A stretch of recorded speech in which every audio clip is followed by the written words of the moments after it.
കേട്ടോ, കൊച്ചിക്കോയൊക്കെ 100 ഉറുപ്പ്യ വള്ളറച്ചും കഴിക്കാം. ഒരുപാട് കാലമായിട്ട് കഴിക്കാൻ ആഗ്രഹിച്ച് തെരഞ്ഞെടുന്ന ഒരു ഐറ്റം 100% ഹെൽത്തി ആയിട്ട് നമ്മുടെ കൊച്ചിക്കോയപ്പോ പൂനൂർ എത്തിയിട്ടുണ്ടേ. കൊച്ചിക്കോയ കഴിക്കാൻ വേണ്ടി വന്നാണ് നമ്മുടെ പൂനൂരിലെ റഷീദ് ഖാന്റെ വീട്ടിലുള്ളത്. ഇന്ന് പോയിക്കലോ. ഒരുപാട് വർഷങ്ങളെ പാരമ്പര്യമുള്ള ഒരു ഐറ്റമാണ് ഈ കൊച്ചിക്കോയ.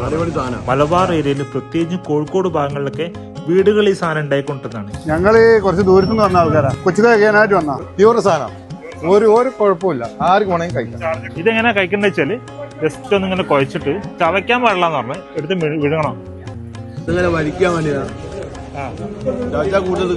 അടിവാരത്തുള്ള ഒരു ടീം കൊച്ചിക്കോയ കഴിക്കാൻ വേണ്ടി മാത്രമായിട്ട് ഇവിടെ വന്നിട്ടുണ്ടായിരുന്നു. ഇവര് വീട്ടിലൊക്കെ സ്ഥിരമായിട്ട് ഉണ്ടാക്കുന്നതാണ് പറയുന്നത്. അടിപൊളി ടീമാണ് കേട്ടോ. അവര് നമ്മൾ റഷീദ് ഖാന്റെ കൊച്ചിക്കോയ്ക്ക് 100% മാർക്കാണ് കൊടുത്തത്. വീട്ടിലുണ്ടാക്കുന്നതിനെക്കാളും സൂപ്പർ ആയിട്ടുണ്ടെന്നാണ് പറയുന്നത്. ബുധൻ ശനി ദിവസങ്ങളിൽ ഏകദേശം വൈകുന്നേരം 4 മണിക്ക് നമ്മളെ പൂനൂരുള്ള പഴയ പാലത്തിന്റെ റഷീദ് ഖാന്റെ കട വന്നാൽ ഈ സാധനം കഴിക്കാൻ പറ്റും. അപ്പൊ സമയം കളയാതെ നേരെ അങ്ങോട്ട് പോന്നോളിയേ.